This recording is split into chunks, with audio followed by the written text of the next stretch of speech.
This is the award-winning car talk show in Wheel Time, your weekly go-to all things automotive place. Along with Mike out of this world Mars and King Conrad DeLong, Jeff Zekin too. I'm Don Armstrong. Glad you could join us on this Saturday. And we have a guest, finally. I know that you're probably really thrilled about that because it gives us something else to do and talk to other than ourselves. And not have to listen to us, right? Exactly. Jabber on. So our guest this hour is Mr. Richard Tomlin. There, are you in your car? Are you driving? Down at MSR, NASA Sports Club is actually racing today. So out here with a few customers, supporting a few people. A few customers for Apex? Yeah, a few customers for Apex. And then we've got racers. This is a sister group for us. So SCCA is my sanctioning body, and NASA is the other sanctioning body that races a lot of cars. There are about 300 people out here today racing. So, wow. So really good field of cars and selections. V8 guys just went by making a lot of noise. So is there a mass of Mazdas out there as well? Usually any of those? Always. Any Always. Of them, yeah, there's always a big buzz of MX-5s. Yep. The car to have. Okay, so you say you're down there to support them? In what way do you support them? Everything from running parts to adjusting suspension to giving suggestions on alignment settings and changes to lines that people are driving on track. There's some people that are new to this facility, people as far away as New York this weekend. Now let me ask you back to the alignment settings. Do you have an alignment machine there? How do you do that? There's an alignment machine here, but most people already have the alignment settings marked. And they know what changes will modify your alignment. And you make a couple small changes and carry on. Can I do that on the Corvette? I wouldn't advise you doing it, Don. You need a torque wrench. Based on what I've been told. Rumor has it, and it's not a rumor. It's actually the truth. I would be so lost. But you can do it, and that's the way the guys do it usually? Yeah, so you'll get your baseline settings. You'll come in certain tracks, different asphalt levels, how much grip you've got on that set of tires. Sometimes you'll put a little extra toe out. This track has favor for a camber, so people will usually pick up camber over what they would run at a normal track like NOLA, or maybe even at Circuit of the Americas. I find that very interesting. Because, even at the novice level, which I would consider, SCCA or NASA, something like that, where it's not necessarily top pros, guys that are just now getting into it, that you would learn that sort of thing in that club or organization. Yeah, that's where it all starts. You start here very incrementally, learning all these little details. And it's amazing how something as simple as adding a little toe out will change the entire mannerisms of the car. Richard, is the track flat, or is it peaked and pitched into curves and turns? If you hop online, MSR specifically, when it was built in a rice field. So what they did is they went in and built corners that are what we call on camber, and then they built corners that are off camber, so the actual road is going away from you. But online, they show a map that actually goes through it. And I think the highest one is 6 degrees of camber that you gain in one of the corners called the carousel. They've got a couple that drop off at 4 degrees camber. And if you're not paying attention, that's the kind of stuff that will catch you out. And if somebody hasn't done their homework and know the track well, catch you out in the weeds on one of those in the rice field. Interesting. Yeah. That's interesting. When it's wet out here, it's very wet, and then when it's dry, it's extremely dry. During the Lemons race, we had a old school, let's just call it a hobby stock car that was racing with us in Lemons, and spun, went across the grass, and literally just set a trail like napalm across the fire. It was like a flamethrower just went across. Exhaust was warm on that one. How funny. So how many classes are running today? There's going to be about 64 classes total because there's time trials and road race today. Well, he said he had 300 cars. Yeah. And so do they have the MX-5s? Do they all run as one class, or do they intermingle in other classes as well? There's about 5 classes you can run the Spec Miatas in. People will go up and down a class just to get more seat time, more track time. But the Spec Miata group today will probably have 50 cars in it. 45 to 50. How much do they charge somebody to run in a race? Entry fee this weekend's about $450, $375 to $450, depending on which license you need. And how much track time will that get you? You should net about 2 hours and 15 minutes. Oh, my. Oh, that's So, pretty so good. at 8:30 in the morning, 300 cars. You've already had some classes go out. What's the duration of the day, and is it best to go out in the morning or afternoon, or does it matter? It's all sessions, so you've got prescribed times that you'll actually go out. They run this group runs 20-minute sessions for the entire weekend. So you go through those 8, and they cycle out. Most of the road race stuff is in the morning. The time trial stuff will be in the afternoon. And is this a points event? Yeah, this is their season opener this year. Great. Is that the reason you mentioned you had somebody down from New York? Is that Yep. the reason they're coming down that far? Yeah, just chasing season points. The fact that they're it's also cold. trying to get out of the snow. Yeah, exactly. Well, it's miserable up there, I'm sure. Well, I grew up there. It's miserable all the time up there. Yeah, and then when in the winter it's worse. Well, I do have this. The February 7th, we are having an autocross at the dog track that's now closed in Hitchcock. Yes. I think it's the first time I've been able to tell you guys ahead of time that we're having one due to all the COVID restrictions. We've been on and off schedules, but February 7th, we will be racing at the dog track, HOU SCCA, or find us on Facebook. Our last event, we had 130 cars show up out there. So things are getting back to normal in the car community, at least. So that's Greyhound Park down there, right off of I-45? Yep, I-45, exit 17. So what would you charge Don to bring his vet down there? No, they'd pay me so everybody could sit around and laugh. They do that halftime entertainment. Depends on the entertainment value. Putting him in a few cars would probably be more entertaining. Yeah, Listen to him scream like a Put girl. an audio mic on him and let him see what fast looks like. So that will be an invite for anybody who wants to come join SCCA for the day and run what you brung. Listen, I'm not Correct. a professional Show when up it comes in to the that car. sort of stuff, but I can tell you that having done it once, if you want to immerse yourself into something that is just a ton of fun, you're not going to hurt the car, take it out to an autocross. Oh, yeah. Because it's a single car event. Right. There's only one car on the track at a time, basically. And you ride with somebody like Richard. He'll tell you what to do and how to do it. Is it a 2-gear event? 2-gear event. Most cars just first, seconds, all you need. Right, exactly. And, top speed, what, maybe 50 miles, 60 miles an hour? In a stock car, you'll see 50, 55. In the prepared cars, you'll see 70, 75. Yeah, and let me tell you something. I learned at my one and only event that the prepared cars, dude, they are prepared. I mean, it's a complete suspension redo, adjustability, all of that, and you can see one all the way across the parking lot coming at you. Yeah, it's major. The way I explain it to them, Don, is the amount of grip that we generate on those cars, the prepared cars specifically, you get about 40 miles out of a set of tires. Yeah, that's what I was driving. just about to ask. How quickly can you eat a set of tires, even in a stock class, let's say, especially since your Corvette sounds like it needs tires, might be time to go run it at the track, and then it will definitely need tires. I just had all the fluids changed by Carolina over Professional Auto Care, so it's ready to go. And now that I'm going to have to blow through a set of tires, this would be a perfect way to do That's it. right. And what date is that at Gulf Greyhound Park? February 7th. It's a and Sunday. Then I got another one March 7th. So those are both first Sundays? weekends of the month. Both Sundays? Yep, both Sundays. What time does it start, and how much is it? I might go. You need to be on site by 7, and it's $45 for non-members. Members are $35. Like going bowling.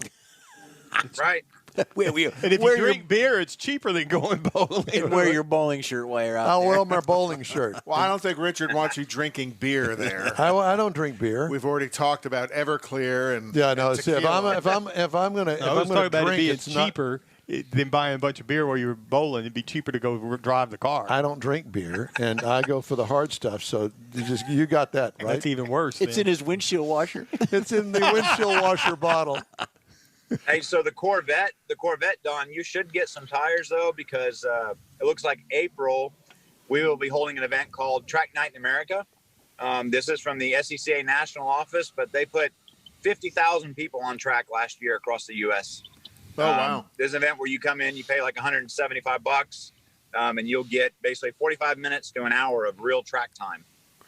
Now, is that track time by yourself, or can somebody come? Track time by yourself with coaching from outside the vehicle. Haggerty Insurance is one of the sponsors on this, so Angelica will be there as well. Honestly, it'd be good to get you guys down there just to see some of what we do and what kind of cars show up. This is no roll cages. You just show up in your basic car, bring your Corvette with a decent set of tires.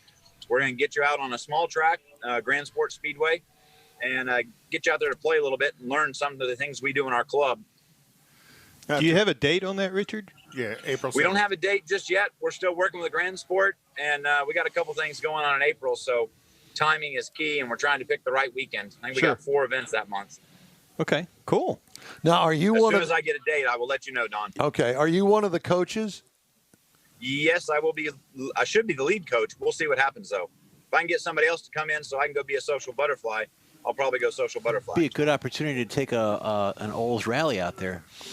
No, I'm not going to beat on the Oldsmobile. I've used to beat on my 442. I'm not going to beat on this. I can't afford to break this one. But more importantly than that, he'd have to clean out the trunk, and that ain't going to happen. That ain't going to happen.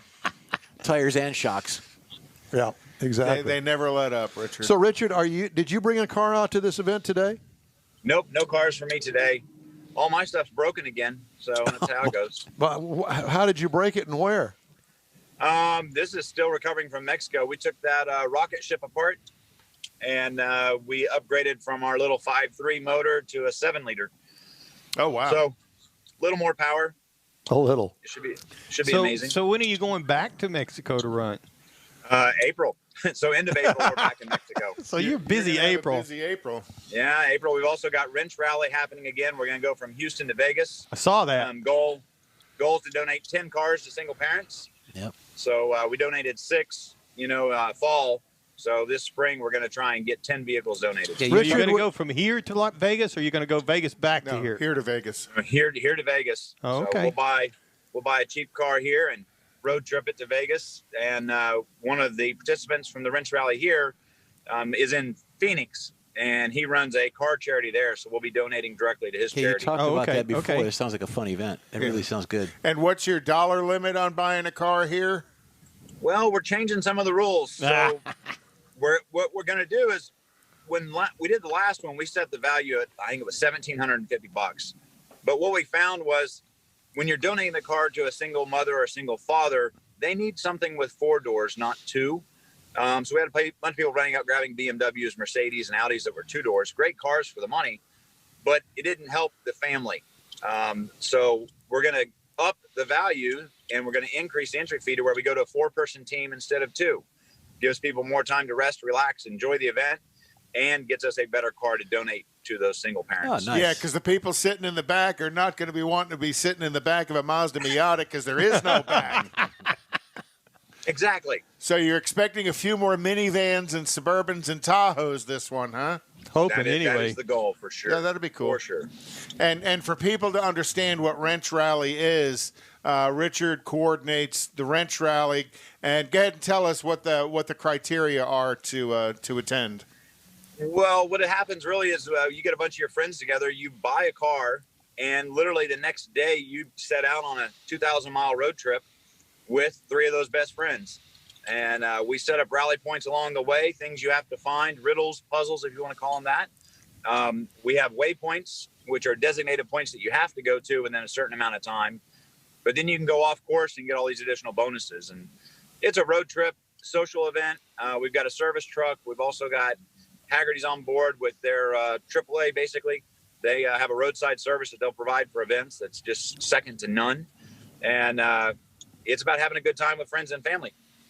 If you have to work on something, we're there to help you. Or do they remain friends after the event? Do what? Do they remain friends after the event? They have so far. Actually, there's a group of us that are getting together every other week for lunch since that event happened. It's pretty interesting. Any marriages happen along the way? Not yet. Don's looking for number 4. He's always looking. Always looking. So do you guys have lunch at Taco City down there in Alvin? Oh yes, often. That's a good place well, to eat. I heard you stopped by for my place for lunch the other day, and I wasn't there. So well, and they wouldn't let me hang out. They wanted me to get back in the truck and leave. I was kind of interested in hanging out, and they were no. You need to get out of here. You got to move along, sir. Move along. We have too many secrets here. Yeah, no loitering. So what's the date on that wrench rally? The wrench rally is going to be 8th, 9th, and 10th of April. Let me something. Do you happen to have an online calendar for yourself? So when when we want to, be you for a month, at least we'll know your schedule so we can glom on. We're working on that, and I'm learning this stuff now called YouTube. So we're going to start having this YouTube channel, which I know you guys have been dealing with for the last year or so, following in your footsteps. Lord. We're trying. You said falling in our footsteps or following. Following. Well, we wish you luck on Wrench Rally. It's a great charity event because one of the things I think you kind of mentioned is at the end of the event, the car is donated to a needy family in the area, though I think you're going to go to Vegas and then you're going to bring them back to Phoenix to donate them in the Phoenix area. But what a great thing to do, and people who are interested can get a hold of you where for Wrench Rally? Facebook, Instagram, Wrench Rally on all of them. The website's still being developed. That's part of holding the release up right now is getting the web pages where it looks appropriate and speaks the message about what we're trying to do. Now, Richard, where's the family? Are they located in Houston or in Vegas that you're donating the vehicle to? These are going to be in Phoenix this time. Phoenix, okay. Yeah. We're working with a guy, JC Supercars, but he donated 12 cars to single mothers the month of December. Wow. And that's just what he does. He's got a supercar business, and they fund through his 501c3 to give cars away. But he gives away a car a month and 12 the month of December. So we're partnering up with him to learn some more. And then we're going to donate, hopefully, 10 cars to his charity when we're there. Don would like to donate a Craftsman torque wrench to. Yeah, I think I still have the broken one you're talking about. Yes. Yeah. I'm waiting for the Sears representative. I'm sorry, the Craftsman representative to show up here and threaten me or actually apologize a lot. I posted up a link to Wrench Rally on our Facebook stream here. Oh, cool. So very good. Hopefully, drive you some people interested. Enjoy the 24 hours of Daytona this way. Today, starts Ben Keating, our Texas native, is on pole for class. Yes, and Alec Udell's there wandering around, I think, looking for a drive. But he's back in town today. Oh, he got back last night, okay. I believe. So I know we've got an event coming up with him in March as well. So I'll get those dates back to you. Is that the one? Is that the one up at his up at the karting track? No, this should be something that we're doing at MSR. This is going to be a lot of supercar focus. But I believe it's going to be on a Saturday, so it may be something we get you guys here too as well. Well, you just never know where we might show up. That's true. Understood. Yeah, it may be directly out of jail, but whatever. We can help with that too. Yeah, I'm sure. Yeah, I'm sure that you can after the race. Richard, it's great to talk to you, sir. Appreciate it, guys. We'll talk to y'all soon. Thank you, Richard Tomlin, and he is the executive for the SCCA here in the region, and he's also Mr. Apex Auto Works. So thank you very much, sir. A reminder that we'd love to hear from you anytime. Just shoot us an email. The address is info@inwheeltime.com. And if you don't know that by now, well, we just told you, info@inwheeltime.com. Anything and everything that you want to say, because guess who reads that? Mars over there. Yes, sir. That guy. So if you got something ugly, send me something. If you got something to say, directly to him. Something ugly, Mars@inwheeltime.com. Use a lot of bad words. Yeah, bad words are always good. Bad words are welcome. All right, let's check in with Conrad and this week in auto history. Well, it's spelled OTTO. No, auto. It isn't auto. It's auto. It's odd. Oh. How about Opel history? In 1899, the five Opel brothers began converting sewing machine and an appliance factory. I know. I drove one of those. Into the automobile works in Russelsheim, Germany. I didn't realize that they had started as a sewing machine company. So this is the first vehicle they ever built. They made an Opel vehicle. Mm-hmm. That was a who made the Opel? The little sports car. Opel. In 1907, in Ormond Beach, Florida. He's ignoring that I know. question. Yeah, he is. I like that car. In 1907, in Ormond Beach, Florida, Glenn Curtis, Oh, my God. an engineer, got his start building motors for bicycles, set the unofficial land speed record on a home-built V8 motorcycle of 107 miles an hour. And guess what? He didn't live after that. Oh, my gosh, is that crazy? Don't see a helmet. Don't see a parachute. Nah, we don't need any of that. Don't need no stinking helmet. He went 107 miles an hour on that. On Good that for thing. him. You're out of your mind. Good for him. In 1912, in Chicago, Illinois, the patent for the automobile horn. By the way, let me just interrupt this. This guy here, the V8 on the bicycle, that would have been me at the Paul Berlin's Dome Shadows Club that night. And matter of fact, I think it was Was that because 1907? that was the day that I shot across that lighted dance floor. And the engine was donated by Richardson Chevrolet. That's it. So the automobile horn was patented in 1912 this week, and it was a multi-piped horn that was powered by the exhaust system, so it could actually play a tune. Really? Yeah. Kind of like a whoopee cushion. How annoying would that be? Start the And car. and it today, starts if playing you a tune. use the horn, you're almost going to get shot. Look at that ad. That's Reliable Quite unique. signal avoids accidents. Play it again. blow it again, mister. Yep. Let's and not then go made there. in 4 sizes. You said it, I didn't. And then in 1920, the Lincoln Motor Car Company was founded this week, and 2 years later was acquired by Ford. I didn't realize that Lincoln stood alone by itself and then was acquired by Was it Ford. Mr. Lincoln? Yep. Like, is it Abraham? Well, not Abraham, but yeah. Probably one of his relatives down the line a bit. That's a Correct. good-looking car. I like that. A very good-looking car. And then in 1950, Tucker, of the fame of Tucker Motor Company, with their pretty innovative car, the front headlight was directional when you turn the steering wheel. It had a rear engine, flat 6-cylinder in it. Very, very innovative. My dad car. always talked about going to see that for the very first time at Soldier Field, which is where the Chicago Bears play. And it was a big, big deal because nothing had ever been seen like this before. Did it have a helicopter engine? Yes, it had an aeromotive engine, yeah. And then, the car was actually produced in 47 and 48 and had lots of remarkable features to it. But Tucker was indicted on 31 counts of fraud. And as he fought for his freedom in court, the company failed.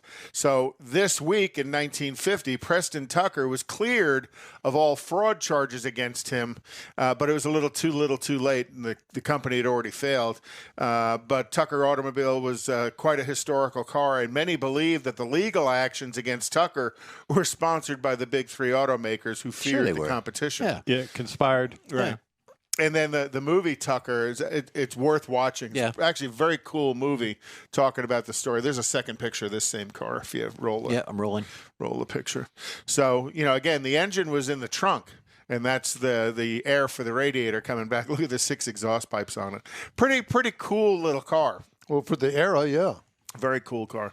And then in 1954, General Motors introduced the Firebird XP21 show car, the world's first gas turbine car. I thought that was the coolest car. And that car actually still exists at the Heritage Museum in Warren, Michigan. Looks like a little soapbox derby car. Yeah, well, yeah, but with a gas turbine, basically a jet engine in the back of it. There are actually 3 Firebirds that they had made back in the 50s. And then in 1965, the Shelby GT350 was introduced, developed by American auto racer Carroll Shelby. They launched it this week in 65, and it featured a 306 horsepower 289. And right now, those cars are selling at auction, in the just short of the $1 million range. I watched a Netflix show on Shelby. He was not a well man when he was driving. He had some health issues. Well, I think that's why he retired from driving. Right. In the late 60s, I believe, is when he finally retired from driving. Yeah, late 60s, but he health issues before that. Right. In the news this week, Toyota overtook Volkswagen Group to become the world's top-selling automaker in 2020 as the slump in demand caused by the coronavirus pandemic hit VW harder. It was the first time Toyota clinched the position in 5 years. VW's group global deliveries declined by 15%. The extent of the automaker's sales losses was largely determined by their level of exposure to the regions most disrupted by the virus. And James David Power. Ring a bell? Yeah, why? Turned a scrappy home business that tracked customer satisfaction with new quality vehicle into a global market research firm that today monitors everything from consumers' experience with new car sales and service to auto lenders, airlines, healthcare providers, home builders, and hoteliers. Died Saturday, a week ago today. I didn't know that. Huh. He was 89. Power died of natural causes at his home in Westlake Village, California.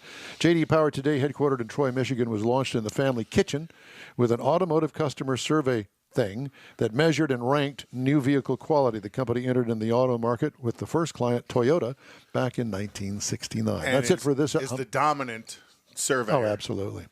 That's it for this hour of the In Wheel Time Car Show. Our next hour starts right after a quick break. Stay with us. Tailpipes and Tacos is Houston's premier cruise-in, and you're invited to join in. Whether you're a cruiser or spectator, Tailpipes and Tacos is the place to enjoy made-to-order breakfast tacos, fresh coffee, and mingle with Houston's fun car people. Mark your calendar for Saturday, February 20th for Tailpipes and Tacos at the Lupi Tortilla Mexican Restaurant in Katy, 8 a.m. to 11 a.m. Tailpipes and Tacos is free, and everyone's invited. You will see collector cars, hot rods, customs, magnificent originals, and resto mods all at one location. Cars from all over Southeast Texas cruise in and show off in a friends and family event at the Lupi Tortilla Mexican Restaurant on the Grand Parkway at Kingsland Boulevard, just south of I-10 in Katy. Drag racer, car enthusiast, and Lupi founder Stan Holt brings you Houston's hottest cruise in, Tailpipes and Tacos, Saturday, February 20th, 8 a.m. to 11 a.m. at Lupi's in Katy. The In Wheel Time Car Show will be there too. Get your ride ready, and we'll see you at the Tailpipes and Tacos Saturday morning cruise in, February 20th, 8 to 11 a.m. at Lupi's in Katy, weather permitting. Texas Truck Works is your go-to truck customizer. From mild to wild lift kits, custom wheels, and steering and handling enhancements to the best personal and commercial wraps, Texas Truck Works delivers. Let Texas Truck Works founder Scott Stevens help you get the most out of your truck or Jeep. Texas Truck Works has decades of customizing experience, including power adders and complete engine swaps. Let the Texas Truck Works team design an upgrade plan that fits your budget. Get truck attitude today at TexasTruckWorks.com.